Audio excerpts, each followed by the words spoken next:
Përshëndetje dhe mirë se ardhët në magazinën informative 21 drejt për drejt. Gjitha subjektet politike të regjistruara për garën e ardhshme zgjedhore kanë dorëzuar zyrtarisht listat me emrat e kandidatëve për deputet në Komisionin Qendror të Zgjedhjeve.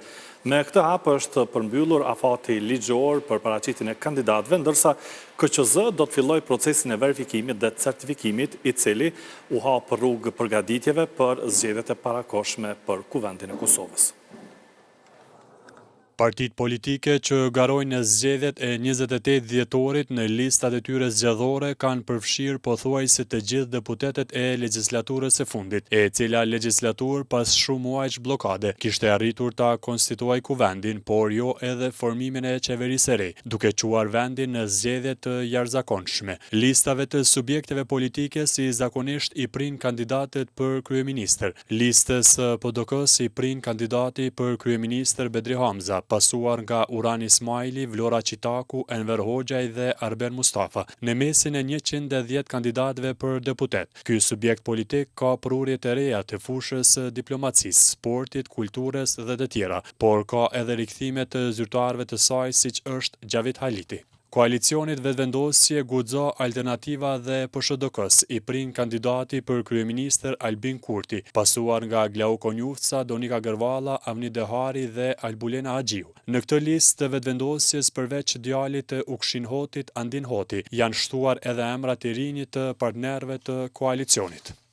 Në listën e LDK-s përveç kandidatit për kryeministër Lumir Abdigjiku, pasuar nga Kujtim Shala, Hykmete Bajrami, Duar Sakica dhe Lutfi Aziri, ka përfshirë edhe figura të tjera nga media, kultura, por edhe djalin e presidentit Ibrahim Rugova, Uk Rugova.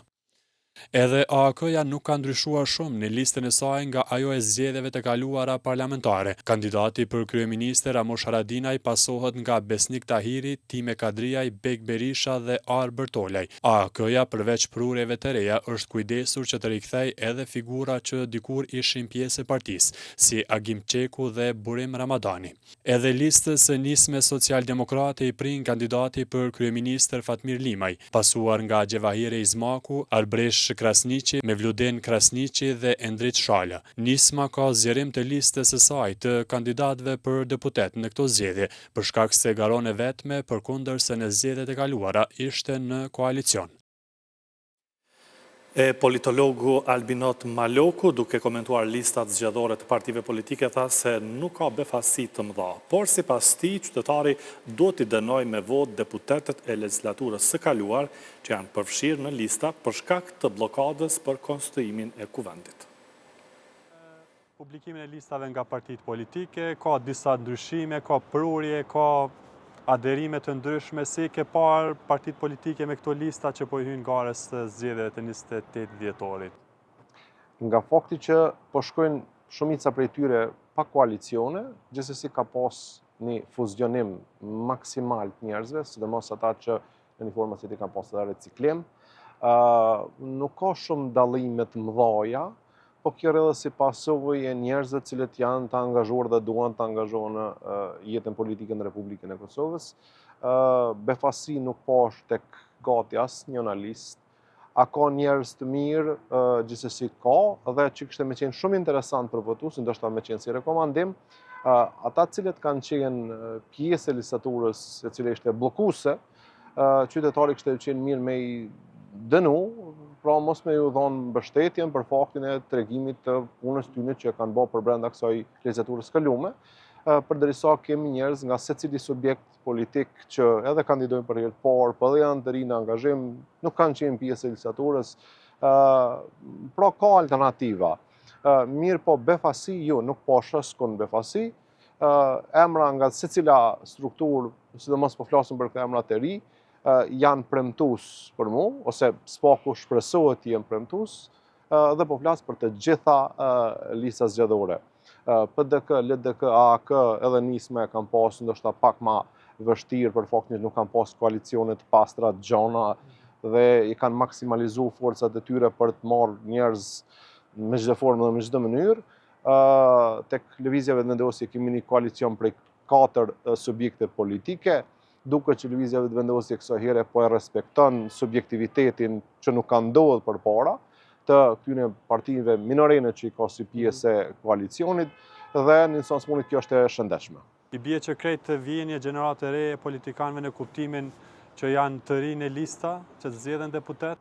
Ardhja një gjenerate të re, sidomos e kanë momentin, janë shumë arsye dhe kishte me qenë e shëndetshme me siguri për demokracinë tonë, në instancë fundit për të pa këtë gjenerat të re të politikanëve se si do t'i qasën përgjithësisë ndaj pozicionit të deputetit që është në hierarkinë shtetërore me pozicionin ndoshta më i rëndësishëm, jo ndoshta më i rëndësishëm për arsye se zgjedh qeverinë, zgjedh presidentin, edhe mekanizma të tjerë përcjellës.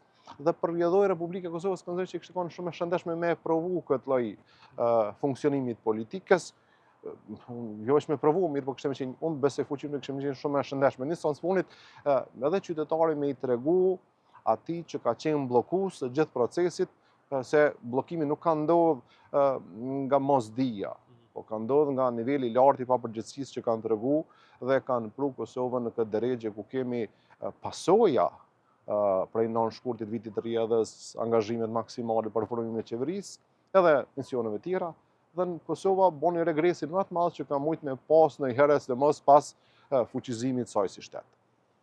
Nga kjo përbërje e partive politike, listave të tyre, ka mundësi që pas të zgjedhjeve të ketë një bashkëpunim cila mund të jetë më e parafort? Gjëja e mirë është që ka ndodhur një iluminim i pozicionit të lëvizjeve vendosje që ata vitin 2021 nuk do ta përsërisin më dhe nuk do të ketë asnjë viti për lëvizjeve të vendosje dhe po e pranojnë si fakt që i pret një bashkëpunim që ofse dëshirojnë të jenë pjesë e qeverisë në të ardhmen, sidomos pas 28 dhjetorit. Kjo është puna e parë dhe jashtëzakonisht e mirë që ka ndodhur me lëvizjeve të vendosje dhe drejtues të saj. Në anën tjetër, subjektet politike tjera, ato në një formë ose tjetër kanë lënë disa shenja për arsye ndoshta shfrytzu këtë në situatën e fushatës, kundërshtinë e tyre ndaj lëvizjeve të vendosje. Mirë po them prap, pas 28 dhjetorit shpresoj fuqishëm që kishte ndodhur një racionalitet më i madh i subjekte politike dhe për me pas bashkëpunime për arsye në sens punë për të mirën e vendit. Sidomos duke pa këtë blokadën. Pra, për mua kishte më qenë interesant me pa koalicione të paprovuara dhe të cilat në një formë ose tjetër kanë një fuqi të vetën. Mendoj që një koalicion mes Partisë Demokratike dhe Lëvizjes Vetëvendosje ndoshta kishte më qenë më stabil, për arsye që mos me pas procese zgjedhore në të ardhmen, në kuptimin e procesit të shefit shtetit, që ndodh vitin e ardhshëm dhe për të mos pas përsëritje të proceseve zgjedhore. Sepse një qeveri stabile kërkojnë edhe faktorë ndërkombëtare.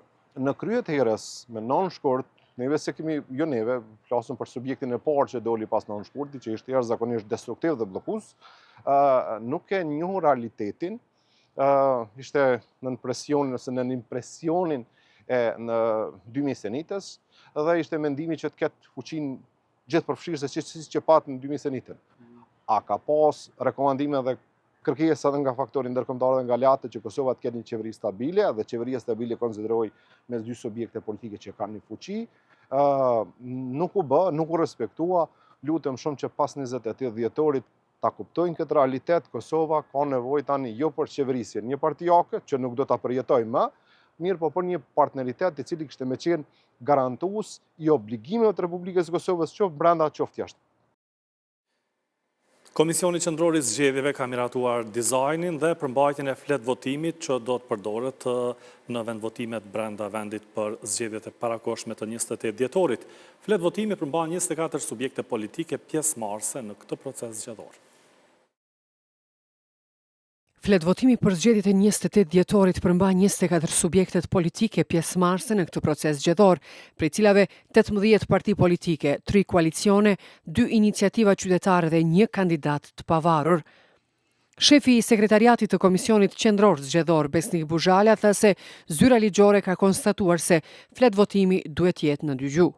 Zyra ligjore konstaton që fletvotimi për zgjedhjet për Kuvendin e Kosovës duhet të përdoret në dy gjuhë zyrtare, dhe me thonë në gjuhën shqipe dhe në gjuhën serbe. Mirëpo antarja e KQZ-s nga komuniteti turk, Myfera Sinik, tha se në komunën e Prizrenit dhe Mamushës duhet të jetë edhe gjuha turke në fletvotim. Kemi qenë dakord që ka me qenë Prizren edhe gjuha turke, sepse është edhe gjuha turke, si gjuha sërbe, edhe gjuha shqipe bashk është edhe mamush, edhe Prizren. Një kërkesë e tillë nuk u mor parasysh nga anëtarët e KQZ-s derisa kryesuesi i këtij institucioni Kreshnik Radoniqi tha se ndaj këtij vendimi mund të ushtrohet ankesë në panelin zgjedhor për ankesa dhe parashtresa. Do të vazhdojmë me pjesën tematike. Sot në studio kemi Niç Krasniqin, një prej aktivistëve të zëshëm të mërgatës sonë në Austri dhe Evropë. Prej 3 dekadash në Vjenë, ai ka qenë i përfshirë në procese të rëndësishme, nga lobimi gjatë viteve të luftës, raportimi nga bisedimet e Vjenës, deri te organizimi dhe mobilizimi diasporës në zgjedhje. Falë këtij angazhimi, mërgata jonë ka arritur që të sigurojë përfaqësim real në institucionet austriake dhe ato europiane. Sot do të flasim për rëndësinë e pjesëmarrjes së diasporës në zgjedhjet e 28 dhjetorit dhe ndikimin që vota e tyre mund të ketë në proceset politike në Kosovë. Mirë se ardhët në studion tonë, zoti Krasniqi. Mirë se u gjetëm, me kënaqësi, faleminderit për ftesën.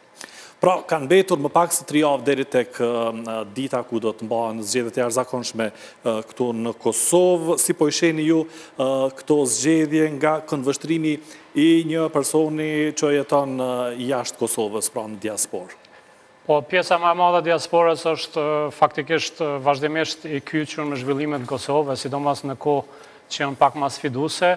Kjo periudha e kaluar që ishte 9 mujore që nuk arrit të formohen institucionet e Kosovës, zgjoj prapë interesimin e madh të mërgatës tanë atje. Mërgata janë ndahet në mërgatën në diasporë, në kuptimin diasporë janë ata që kanë shtetësinë tjetër, ndërsa mërgata jem ne që mbajmë shtetësinë e Kosovës. Dhe në këtë aspekt interesimi jonë është në rritje sipër në formën që ta japim edhe ne kontributin tonë për zhvillimet politike, mandej ekonomike e tjera, qoftë edhe përmes pjesëmarrjes në zgjedhjet që janë caktuar tash për 28 dhjetor. Pak ishte e mundimshme për ne që duhet prapë të aktivizohemi për votime, po është pjesëmarrjes aktive në proceset politike dhe jemi të gatshëm prapë të japim kontributin tonë. Pra, ne sapo kemi dalur edhe nga një palë zgjedhje ato zgjedhje lokale të cilat sapo përfunduan, kemi pasur në fillim të vitit edhe zgjedhjet e rregullta. Është një kohë e shkurtër tani për të organizuar edhe këto zgjedhje të jashtëzakonshme nga ana e KQZ-s, po ju si diaspora në përgjithësi ka pasur kohë të mjaftueshme për të informuar edhe për regjistrimin për të votuar në këtë proces? Shpeshësia e majtjes së zgjedhjeve në fakt ka kontribuar që na me qenë më të informuar për procesin e regjistrimit edhe votimit. Mirë po në anën tjetër është një pengesë shumë e madhe për ne në kuptimin e organizimit, sepse merr shumë kohë. 3 parë zgjedhje për një vit, duke qenë edhe në një agjendë tjetër kohore atje me aktivitete tjera, qoftë të punës, qoftë të aktiviteteve të komunitetit, është një ngarkesë e madhe për ne, edhe kjo bën që na të kemi vështirësi organizative që të jemi pjesë aktive këtij procesi, në kuptimin për shembull ka kërkesa për mbajtjen e tubimeve atje, edhe të organizosh 3 herë gjatë viteve tubime për zgjedhjet në Kosovë, plus që është pjesë e zgjedhjeve që mbahen atje, është një sfidë pak e madhe për ne. Mirë po, pak si me humor dhe pak si me krenari, ne që dalim mërgat, sfida e parë që e marrim është mu përballë me gjitha sfidat e reja që i kemi atje dhe ai entuziazëm na mban edhe do t'i përgjigjemi edhe kësaj ftese në 28 dhjetor. Çfarë mban diasporën aq entuziaste për të interesuar për zgjedhjet në Kosovë? Muj me nis pikondit tem personal. Unë në vitin 96 jam dalë përfundimisht me jetu, domethënë tash 30 vite ban, edhe unë nuk e kam pas zgjedhje të planifikume.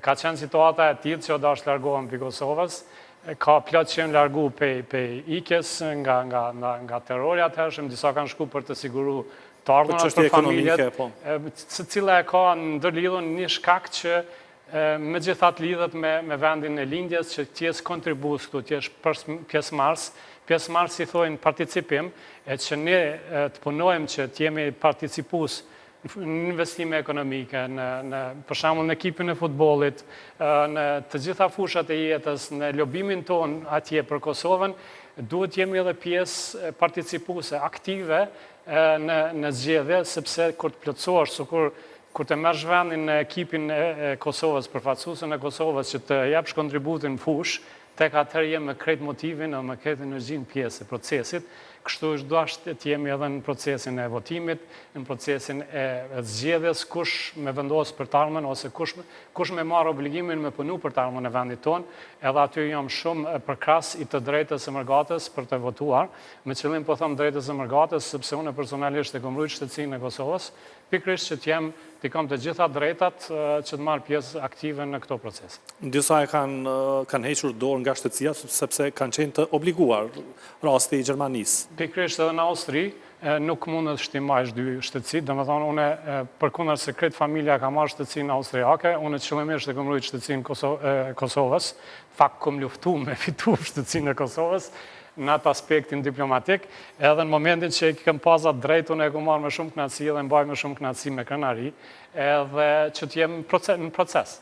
Po, flasim për regjistrimin e diasporës për të votuar, tashmë është përmbyllur ai afati ligjor. Nëse i referohemi KQZ-s, pra janë pranuar rreth 84.700 aplikime për regjistrim të votuesve jashtë Kosovës, prej tyre 71.900 aplikime janë aprovuar, ndërsa rreth 6.700 janë refuzuar, ndërsa në proces vlerësimi janë edhe rreth 5.900 aplikime. A jeni kënaqur ju me këtë interesim të diasporës për këto zgjedhje të jashtëzakonshme? Po dhoni pash, para se me hynë në bised, i pash këto dhana, edhe muj me thanë që për shkak se kohës shkurt për të bërë regjistrimi jam i kënaqur me numrat. Një knatësi tjetër është edhe nëse krahasojmë me regjistrime para prak për zgjedhjet lokale. Duhet ta bëjmë dallimin se interesimi i mërgatës për çështjet lokale është pak më i vogël sepse jam larg zhvillimeve lokale për ta ditur se si është vendimi i drejtë për të votuar për ta përkrahur, ndërsa për politika nacionale, të gjithë që janë të lidhur me shtetësinë e Kosovës, me shtetin e Kosovës, jemi shumë më të interesuar, kjo shprehet dhe lexohet më së edhe në numra. Tash kemi më shumë numra se sa për zgjedhjet lokale, të regjistruam, edhe të aprovuam, ta shohim masanej sa do të dalin të vlefshme, mirë po më sa e mbajta mend, kemi regjistrim më të madh se për zgjedhjet e 9 shkurtit. Po dhe lëvizja vetëvendosje kishte propozuar që mërgatës t'ju mundësohet votimi edhe jashtë përfaqësive diplomatike, në mënyrë që të kenë më të lehtë një qendër të votimi nga vendbanimi i tyre. Kjo është kundërshtuar nga partitë ish opozitare, si e keni parë ju këtë proces? Unë personalisht isha strikt kundër kësaj ideje. Tash do të argumentoj, mirë po do të jap një menim. Ma mërmenja, duke njoftur edhe zhvillimet, vitin 2000 ishta i certifikuar për ta mbikëqyrur qendrën e OIM-it që ka organizuar regjistrimin e parë të mërgatës për zgjedhjet e para në Kosovë pas luftës, i di vështirësitë në praktik, edhe ma mërmenja që edhe KQZ i din këto vështirësi, edhe nuk ka qenë një propozim, mendimi jam personal, që më të vërtetë ka pas synimin në realizimin e kësaj. Ka qenë ma mërmenja një taktik fushate, narrativi, kush pe merë një farë rolin e përkrasit të mërgatës edhe mundësisht pozicionimi i palëve tjera kundër mërgatës, që në deri dikun edhe janë endet e majtë këtë narracion. Po i marrë disa fakte, pse kjo nuk shka në para, tek tani, vitin, do më thonë, për zgjedhjet e 9 shkurtit, është bërë organizimi i votimin në për konsulata edhe përfaqësi diplomatike ambasada. Me thonë drejtën nuk e kanë menaxhu si duhet, në hapësirat tona që kontrollohen pinesh, e tash me kërku, me dalë, me votu në për lokale private, nuk kanë asnjë mundësi kapaciteti organizativ për me siguru ato lokale procesin e rregullt zgjedhor. Kjo është sikur këtu të largohemi për qendrave zgjedhore që kanë mundësinë e mbikëqyrjes, dalin në për lokale private, nuk aplikohet as këtu, nuk mund të aplikon as atje. Por vetëvendosja ka thënë se disa shtete europiane e organizojnë këtë proces votimi. Është përmendur Turqia, sa di edhe Hungaria apo Bullgaria? Ka Rumania ka bërë për shembull. Mirë po, tema është kështu, nëse him në ato detale, aty është fakti i dytë që këta nuk e kanë pasur seriozisht, sepse për ta siguruar lejen që të organizosh në shtet tjetër zgjedhje, për një shtet tjetër duhet negociata afatgjate, procedurat, vendimit mbrana shtetit. Mund të merret vendimi ad hoc. Nuk mund merret këtu, duhet merret atje. Mandej nëse marrim për krahasim, nëse tash sa për shikues, për t'ja treguar një realitet, nëse ju kujtohet për zgjedhjen në shkurtit, kanë pas disa parti ndalesa për të mbajtur tubime zgjedhore në Gjermani. Kjo ka qenë e lidhur me klauzurë ligjore atje se 3 muaj para zgjedhjeve në vendin përkatës, nuk mundesh me mbajtur tubime në Gjermani. E tash, nëse ka pas ndalesë për tubime, si do ta marrin këta lejen për organizim të votimit atje. Do të thonë janë procedura krejt tjera që cilat nuk kanë mujt në asnjë mënyrë praktike të realizohen brenda kësaj kohe. Edhe për mos me dalë te propozimi që ka qenë qesharak, këta e kanë bërë propozimin ende për nda buxhetin KXZ-s. Ku do të ishte koha e financimit, e sigurimit të vëzhguesve, e sigurisë tjetër, domethënë, për mendimin tim kjo ka qenë vetëm një taktik narracioni për me i pozicionu veten vetëvendosja edhe për me i pozicionu parti tjera në një farë mënyrë kush është për, kush është kundër, derisa të gjithë jemi për pjesëmarrjen e Margatës në jetën tonë, qoftë politike, qoftë ekonomike, qoftë shpirtërore. Dhe me një pasi presidentja Vjosa Osmani shpalli zgjedhjet e jashtëzakonshme për 28 dhjetor, kemi parë një interesim të partive politike për votën e Margatës, me mesazhe të veçanta, thirrje që të votojnë si në Kosovë, por edhe përmes postës. A e shihni ju këtë si një mundësi që partitë politike të përfitojnë nga diaspora, a e shohin ata diasporën vetëm si aset për të mbledhur vota, apo është diçka tjetër? Pra, kanë interesim për diasporën që t'jenë vendimarrës në Kosovë? Sidoqoftë, është një zhvillim shumë i mirë për mendimin tim. Unë edhe në qeverinë e Vjenës merrem profesionalisht me disa vite kom punu që, do më thonë, obligimi jam ka qenë menaxhimi i imigracionit në Vjenë, edhe e shoh si zhvillim shumë i mirë ndërlidhja e vendit tonë me Margatën atje.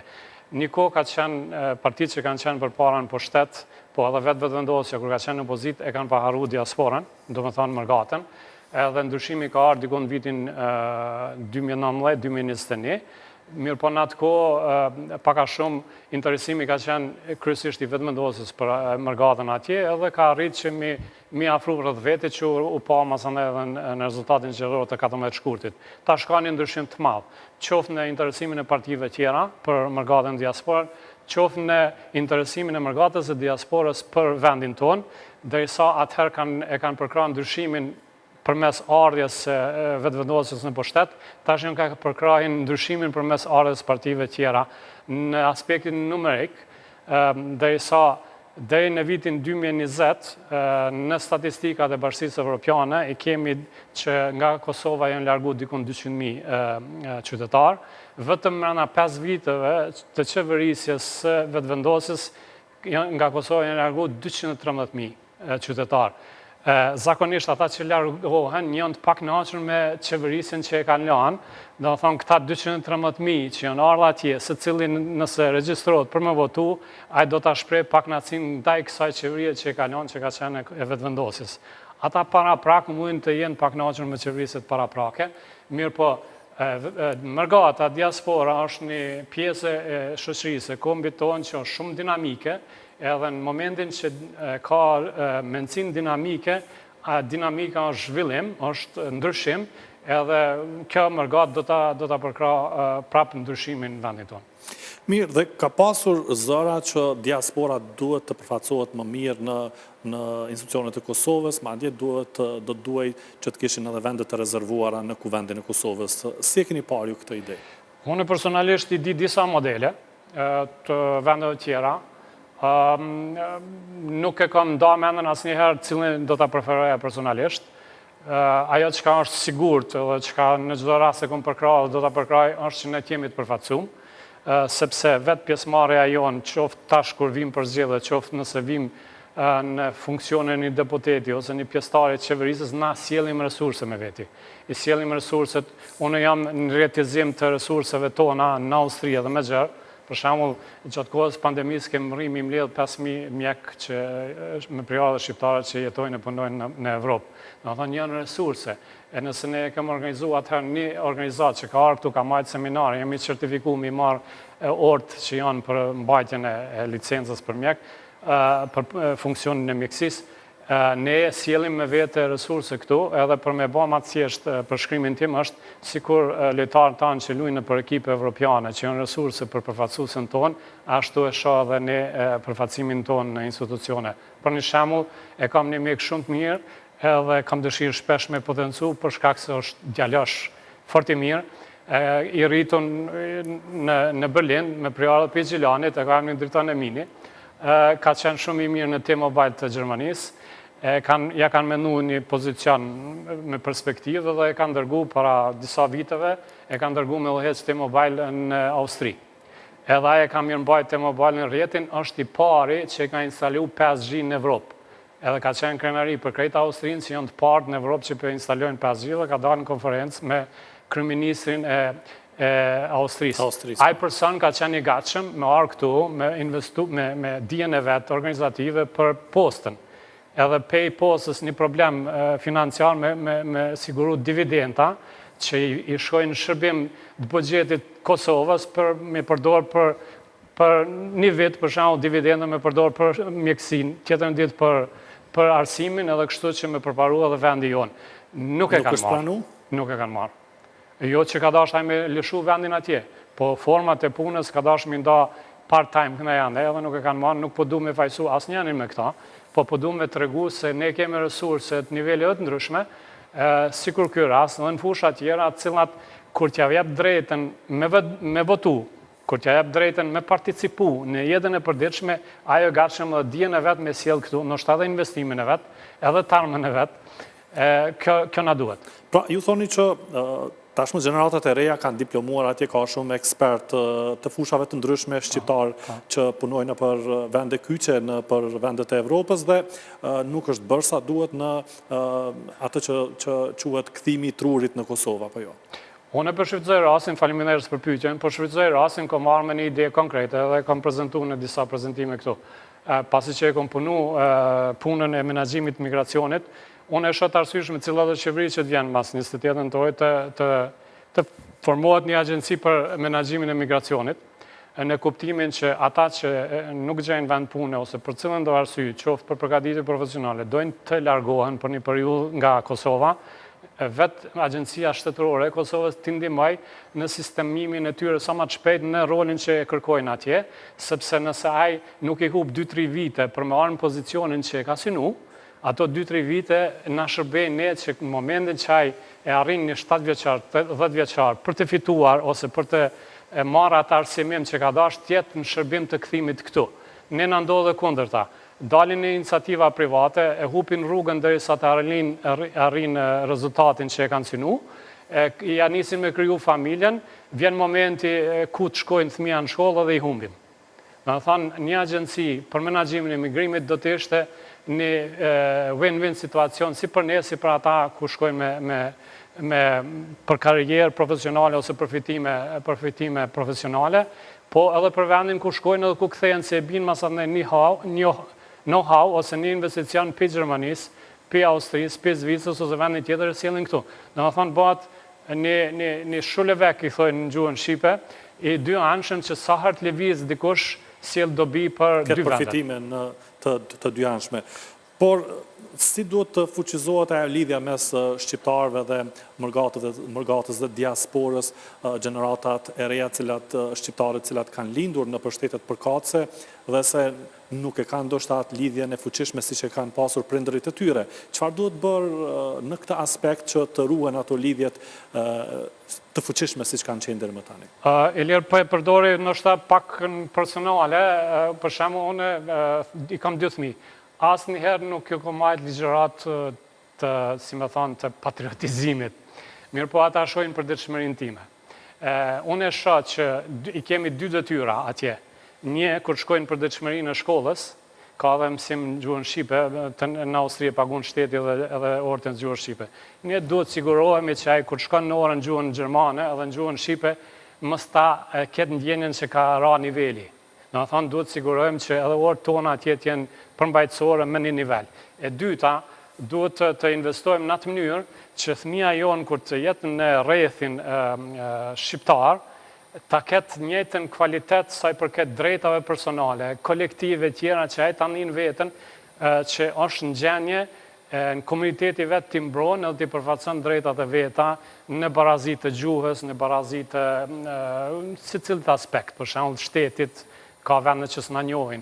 Edhe në ato duhet të investohen edhe për anës shtetit Kosovës e Shqipërisë, kam pas propozum kur është qelë Ministria Diasporës që u hapë për herë të parë, kam pas nderin të ndihmoj ish ministrin Makolli, Ibrahim Makolli, që punoj një koncept i cili një pjeshtyllave të punës e ka pas organizimet qendra kulturore ku kultivohen këto ndjenja edhe i ndërlidh ata me aspektin përmbajtësor që t'jesh shqiptar i evropian, edhe me forcën që ki, edhe me përfaqësimin që ki, edhe me konkurimin e vlerave, kulturave, ashtu që ata mandej kudo që të shkojnë t'jenë gjendje me përfaqësu edhe ne, po edhe punën. Atëherë fitojmë nëse një deputet me përjardhe shqiptare ka hynë në parlamentin austriak, ose në parlamentin evropian, norvegjez ose gjerman, sepse ai edhe aty përfaqëson neve.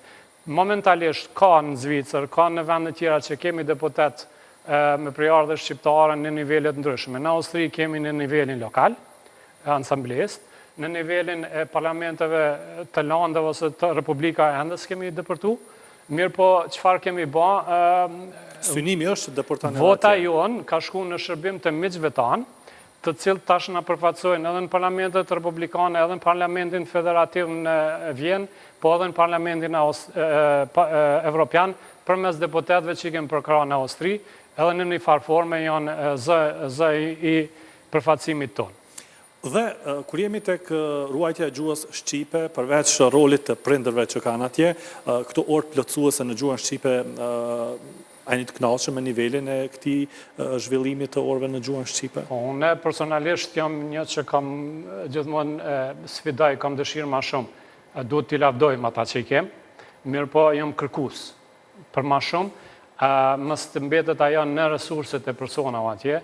Ka përpjekje, jo abetarët e përbashkëta tjera, mirë po kemi nevojë për ma shumë përmbajtje në kuptimin ka mënyrat ndryshme të mësimit. Unë e preferoj shumë mënyrën afirmative të mësimit, do më thonë mi tregu që e konkurus, sepse ata duhet ta dini, a i vjen për shembull për orës gjeografisë edhe mëson për planetët dhe ti nuk mundesh me kthy ato në 15 vjeçarin në nivelin e recitimit një vjeshe. Do më thonë, pak duhet të jemi ma sfiduese, ma kërkues. Mirë po, edukimi i fëmijëve, unë e kam apliku një metodë, kam derin edhe me tregu. Fëmijët e mi, 3 vitet e para, nuk i kam dërgu në qerdhe, as nuk kanë pas shumë pak kontakt në gjuhën gjermane, e kam ba me qëllim. Që me mësu gjuhën shqipe? Në familje. Kam pas mundësin edhe e kam ba. Mirë po, kur i kam zgjedh çka t'ju tregoj, çka t'ju lexoj, cilat filma t'ja lëshoj, gjithmonë i kam zgjedh që t'jenë të njëjtit mandej në gjuhën gjermane, edhe ata kur e kanë mësu përmbajtjen në gjuhën shqipe, edhe kur i kanë mësu masanej të njëjtën në gjuhën gjermane, ata dy jatë i kanë zonë për një heri, edhe tash i kam 2 gjuhët, i kam njëjtin nivel, edhe janë në gjimnazës, edhe atje gjimnazë ka nivelin e kualitetit po ashtu se kur këtu janë shkollat më të preferume, edhe jam i kënaqur edhe përdori biseda edhe në seminaret e përdori si metodë me preferu. Po, dhe krejtësisht në fund, pra, Zoti Krasniqi, çfarë prisni ju si diaspor, si përfaqësues, njëri nga votuesit në diaspor, për nga zgjedhjet e 28 dhjetorit që do të mbahen? Edhe e pres, po edhe e përkrahim në mënyrë aktive, do të thonë nuk jam person që pres, përkrahim në mënyrë aktive një ndryshim në 2 aspekte, ka shumë tjera që e kisha cek, po 2 për rastin. Duhet votohet ajo formë që sjell ndryshimin edhe largimin prej logjikës së bllokimit për cilin do interes që është. Nëse folim për periudhën 9 mujore, kush ka blloku, se cili analizë ta qetë se ai që ka pas mas shumë ti mundësi edhe obligim ka blloku mas shumë ti, edhe kjo është një adresë shumë e saktë, me 48 deputet edhe 8 tjerë nga pakicat që i ka pas shfrytëzim, ka bloku partia që ka dale para, në atë rast ka qenë vetëvendosja, e cila a dash me pas logjikën, jo blokuse, po bashkëpunuse, me afru, me ofertë, jo me diktat, e jo me përshkim të persona, po në marrëveshje kontraktuale si që bën gjithë bota. Por vendosi thotë se partitë ish opozitare kanë bllokuar sepse nuk kanë dashur të bashkëpunojnë me të. E di çfarë thotë edhe di çfarë synon, po bota normale është botë kontraktuale. Na nuk kem pas sot kontratë për më arë këtu, po është një lloj kontrate kur më kiftu, të këmë thonë sa ora, ma ki konfirmu, është një lloj kontrate. Aja ka që një ftesë LDK-s për bashkëpunim, pa e caktu orën ku mu taku edhe pa e caktu vendin ku mu taku, nuk ka qenë ftesë për bashkëpunim, ka qenë letër për etiketim. Edhe me tutje për bajnë. Nuk na vjen një logjik e tillë. Kjo është, do më thonë, çka pres dhe për çka punoj, është ndryshimi i kësaj logjike. Duhet kom e cekën fillim kom raportu 3 vite për bisedimet vjen. Këtu partitë politike kanë bërë parti politike, partijake në Kosovë. Mirë po kur kanë ardhur bisedime në Vjen, kanë ardhur gjithë bashku, e kanë marrë një qëndrim dhe kemë dalë me rezultatin e pavarësisë me një çmim të Pakos Andisarit. Pra po mungon ai uniteti për çështje madhore. Duhet ta ketë ato parti që nuk e kanë këtë logjik nuk kanë vend në Parlamentin e Kosovës. Duhet ta ndranë partia CSK. E dyta, çfarë pres është të zhbllokohet edhe numerikisht kjo situatë, domethënë të ketë një ndryshim numerik të deputetëve në parlament, ashtu që edhe nëse nuk e kanë mësu dikush logjikën e bashkëpunimit, tjetëmi detyruar me bashkëpunu për shkak numrave, edhe në këtë drejtim bëj ftesë edhe punoj që mas 28 dhjetorit se cili tjeni detyruar me bashkëpunu me tjetër. Le të shpresojmë që do të bashkëpunojnë dhe nuk do të ketë blokada si që kemi parë gjatë këtij viti. Faleminderit Ilir, edhe uroj me plot mendjen që kam, sepse posa të formuat qeveria na presin sfida të reja. Ju falenderoj shumë që ishit sot në emisionin Së Drejt për Drejt. Kënaqësi. Faleminderit, kënaqësi ime. Bisedua me Niç Krasniqin, aktivist dhe veprimtar nga Austria. Presidentja Vjosa Osmani ka uruar popullin sirian për ditën e çlirimit. Në profilin e saj zyrtar në platformën X, Osmani ka thënë se të dyja shtetet kanë njohur kapituj të errët të shtypjes dhe padrejtësisë. Liria e popullit Kosovës është fituar përmes shumë sakrificave dhe guximit dhe e dim që e njëjta energji përkufizon popullin e Sirisë, të cilët kanë përballur kaq shumë, por prapë kur nuk u dorëzuan në besimin se e nesërmja do t'jetë më e mirë, ka shkruar presidentja Osmani. Ndër tjera, ajo tha se këtë vit një kapitull i ri fillon mes Republikës Kosovës dhe Republikës Arabe të Sirisë me njohje të dyanshme mes dy shteteve dhe se Kosova është e angazhuar që të punojë në afërsi me Sirinë në vitet në vijim, duke afirmuar dy kombet tona në miqësi dhe bashkëpunim. Kryetari PDK-s Bedri Hamza ka kërkuar sot heqjen e masave të BE-s ndaj Kosovës, ai përmes një letre drejtuar presidentes së Komisionit Evropian, Ursula von der Leyen, ka argumentuar se Kosova ka përmbushur çdo standard demokratik dhe ka bërë sakrifica të mëdha lidhur me integrimin evropian. Qytetarët tanë ndër më pro-europianët në rajon nuk duhet të ndëshkohen për shkak të një qeverie të papërgjegjshme. Masat aktuale të BE-s janë të pajustifikueshme dhe po e dëmtojnë vendin në një periudhë kur kemi nevojë për zhvillim ekonomik, integrim evropian dhe stabilitet politik, ka shkruar ndër të tjera Hamza. E hulumtuesi në grupin për studime juridike dhe politike, Besar Gërgi, tha për televizion 21 se Kosova nuk mund të presë që BE-ja të heqë masat ndëshkuese së paku deri pas zgjedhjeve të 28 dhjetorit. Sipas Gërgit, BE-ja në praktikën e saj nuk ndërmerr veprime para proceseve zgjedhore në mënyrë që mos të ndikojë në perceptimin publik. Ndërkohë, arsye shtesë për mos heqjen e masave sipas Gërgit janë edhe veprimet e anëtarëve të KQZ-s ndaj listës serbe. Zotri Gërgi, pavarësisht tranzicioni pasor në të pushtetit në 4 komunat e Veriut, Bashkimi Evropian u tha se nuk do të heqë masat ndëshkuese ndaj Kosovës. Si e pat ju këtë situatë? Atëherë më herët Komisioni Evropian kishte paralajmëruar se në qoftë se zgjedhjat shkojnë mirë dhe pastaj transferimi i pushtetit bëhet në mënyrë të qetë dhe paqësore, do të mund të ketë lëvizje për heqjen e masave, por ndërkohë çfarë ka ndodhur se janë shpallur zgjedhje të jashtëzakonshme. Dhe për këtë arsye, tradicionalisht Bashkimi Evropian nuk ndërmerr masa në këtë periudhë parazgjedhore për të mos dukur se favorizon një palë kundër palës tjetër. Raste të ngjashme kemi pasur për shembull kur Shqipëria ka aplikuar për antarësim në Bashkimin Evropian, përsëri në një periudhë parazgjedhore, aso kohë Këshilli Evropian kishte deklaruar zyrtarisht se me këtë aplikim do ta trajtojnë pas zgjedhjeve në Shqipëri. Pra kjo është arsyeja e parë pse nuk hiqen masat. Dhe e dyta është se gjatë kësaj periudhe në KQZ u mor një vendim që u perceptua keq nga vendet perëndimore, e cila ishte votimi kundër pjesëmarrjes së listës serbe. Pra këto dy faktorë ndikuan që këto masa pra të mos hiqen dhe të vazhdojnë edhe për një periudhë të pacaktuar. A mund shkaktoj dëm kjo çështja e listës serbe? Me supone thoni se do shqyrtohet mundësia pas zgjedhjeve. Po pas zgjedhjeve nuk besoj se do të shkaktoj, por dëmi është shkaktuar tashmë për këtë periudhë, pra sepse në fund të vitit, tradicionalisht diku nga mesi i dhjetorit, mbledhet Këshilli Evropian e mbajnë takimin e fundit për këtë vit, dhe aty pritej se mos ka ndonjë lëvizje për heqjen e masave ndaj Kosovës. Pra diskutimi ishte se heqja do të bëhej në mënyrë graduale apo që të gjitha do të hiqeshin menjëherë. Për shkak të këtyre dy rrethanave që i diskutuam, nuk u bë asnjë heqje. Por pas zgjedhjeve shpresojmë që të ketë një momentum më të mirë, sidomos në qoftë se formohet një qeveri, sepse të kemi parasysh këtu si bllokues po shihen disa vende anëtare dhe në media kredibile përmenden dy emra kryesisht, është Franca dhe Italia. Që të dy këto vende janë vende mike të Kosovës, ne kemi ambasada aty, pra kemi nevojë për një qeveri të fortë dhe stabile që mund të merret me qeveritë e këtyre vendeve dhe të lobojë për heqjen e këtyre masave. Prandaj duhet të kthehemi në atë që kemi thënë më parë si GLPS, se pa një qeveri stabile do të jetë shumë e vështirë heqja e këtyre masave. Sa mund të themi se shkaktuan dëme këto masa?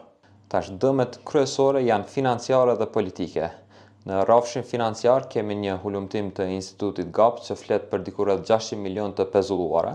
Tu duhet ta tërheqim një vëmendje se pezullimi jo domosdoshmë do të thotë humbje, pra një pjesë e këtyre fondeve me siguri do të mund të rifitohen në të ardhmen, por se problemi është se për çdo ditë që këto masa janë në fuqi, ju pamundsohet Kosovës për aplikimin e tyre dhe për çdo ditë që zgjaten ato, rreziku është që të humben, sepse për disa masa janë afate të caktuara, tashmë dihet sigur se diku rreth 7 milion kanë humbur përgjithmonë, për arsye se afati për aplikimin e tyre ka kaluar. Prandaj është jashtëzakonisht e rëndësishme që sa më herët në vitin e ardhshëm të hiqen këto masa dhe qeveria të vazhdojë me aplikim për të kompenzuar pra dëmin financiar.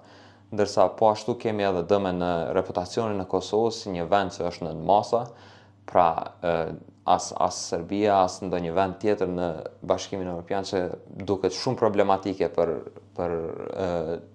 politikën e tyre, le të themi, destruktive, nuk janë në masa, është vetëm Kosova, padyshim se ka një kosto diplomatike për vendin tonë, dhe shpresojmë që në momentin që ato të heqen, përsëri të ketë një fushat diplomatike në mënyrë që të rikuperojmë këtë dëm diplomatik që është bërë. Veç masave, Kosova nuk përfitoi as nga plani i rritjes.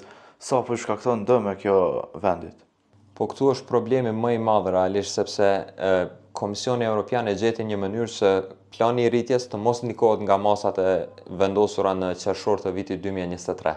Pra vendi ynë ka pasur një mundësi që dëmi financiar që po bëhet në këtë aspekt të rikuperohet me fondet e planit të rritjes. Nëse flasim me shifra, në qoftë se çdo gjë do të shkonte me rregull dhe do të kishim një shkallë 100% të zbatimit të masave, në 1 janar të 2026 ne do të kishim 300 milion euro në fondet të dedikuara për Kosovën, qoftë në buxhetin e qeverisë, qoftë në kornizën e investimeve të Ballkanit Perëndimor. Pra po flasim për 300 milion euro që nuk ishin subjekti masave që mund të fitonin vetëm me performancë të mirë, por për shkak të mos ratifikimit të dy marrëveshjeve që ndërlidhen me të, nuk kemi arritur të marrim parafinancimin prej rreth 62 milion euro dhe në mungesë të një qeverie me mandat të plotë dhe në mungesë të një kuvendi që nuk mund të kalojë ligje dhe akte tjera legjislative, nuk kemi mundur të zbatojmë masat që parashihen në agjendën e reformave dhe rrjedhimisht ne kemi dalur të humbur edhe në masat e IPAS të cilët janë në sanksione, po edhe në fondet e planit të rritjes të cilët nuk kanë pasur kurfar pengesa dhe pengesa vetëm ishin vetë. Kosova mbetet përsëri në nivel jo të mirë në kuadër të lirisë së mediave. Reporterët pa kufi e kanë raditur Kosovën të 99-ën për nga liria e shtypit. Më keq se Kosova janë vetëm vendet si Gjeorgjia, Turqia, Bielorusia dhe Rusia që janë krejt në fund të renditjes, ndërsa Serbia raditet më mirë se Kosova. Kurse në nivelin global, perspektiva është edhe më alarmante. Për herë të parë që nga fillimi i indeksit në vitin 2002, rezultati mesatar global i lirisë së shtypit ra në 55 me mbi gjysmen e vendeve të klasifikuara si me kushte të vështira ose shumë serioze për gaztarët. Në renditjen e reporterëve pa kufi, vendet si Norvegjia, Estonia, Holanda, Suedia, Finlanda dhe Danimarka e kryesojnë listën duke i ofruar gaztarëve mbrojtje të fortë ligjore si dhe një mjedis të përshtatshëm mediatik.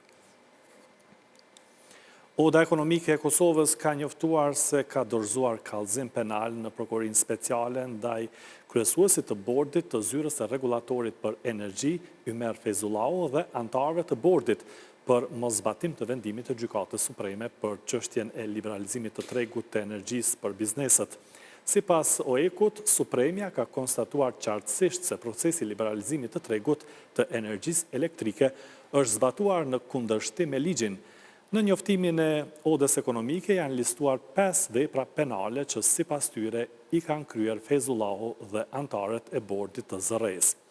Mos ekzekutimi i vendimit të gjyqësorit, keqpërdorimin e pozitës apo autoritetit zyrtar, shkeljen e detyrimit zyrtar, mashtrimin në detyrë dhe cënimin e interesit ekonomik publik, pra janë veprat penale që i ka listuar oda ekonomike e Kosovës. Në gjykatën themelore në Prishtinë sot dëshmoi Edmond Nulleshi në rastin e ish kryeshefit ekzekutiv të Korporatës Energjetike të Kosovës Nagip Krasniqi, i cili akuzohet për keqpërdorim të detyrës zyrtare. Nulleshi dëshmoi në cilësinë e këshilltarit të drejtorit ekzekutiv të shërbimeve të Kekut gjatë vitit 2022 dhe 2023. Edmond Nulleshi në fillim të dëshmisë tha se detyra e tij ka qenë mbikëqyrja dhe menaxhimi i njësive të këtij divizioni. Përkohësisht, me kërkesë autorizim dhe në koordinim të drejtorit operativ të Korporatës Energjetike dhe kryeshefit ekzekutiv, ka një periudhë të caktuar, mbas edhe kumbuluan edhe detyrat e drejtorit operativ për sa i përket menaxhimit të kapaciteteve dhe për shkak se drejtori operativ gjatë kësaj periudhe ka pas marrë detyra shtesë në menaxhimin e divizionit të prodhimit të qeverisë, më është dhënë kjo detyrë përkohësisht. Përpos detyrave të tjera.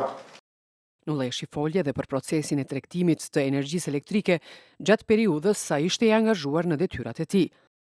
Tregtimi zhvillohej përmes ankondeve, mes rast çdo herë kur dhe që kishte nevojë të zhvillojë tregtimi, ftesa ju dërgohej të gjitha palëve me të cilat Korporata Energjetike e Kosovës kishte nënshkruar kontratë gjenerale EFET, bazuar në formën e përcaktuar nga Federata Evropiane e Tregtorëve të Energjisë.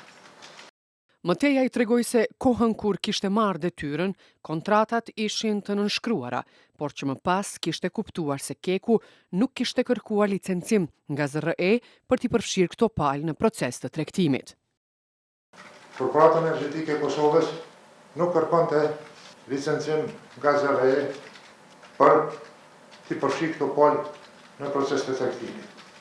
Pastaj kam kuptuar për më tepër që edhe palë tjera apo kompani tjera që tregtojnë energji elektrike në Kosovë, duke përfshirë edhe Keskom, Kjetsin, Kostin, të cilët e bënin shumicën e tregtimit të energjisë në Kosovë, pasi që, si thash edhe më herët, korporata vetëm një pjesë vogël të energjisë ka tregtuar në Kosovë, ndërsa shumica e importit dhe eksportit në filloi nga këto palë tjera, as këto nuk kërkonin licenca nga ZRE për tregtim.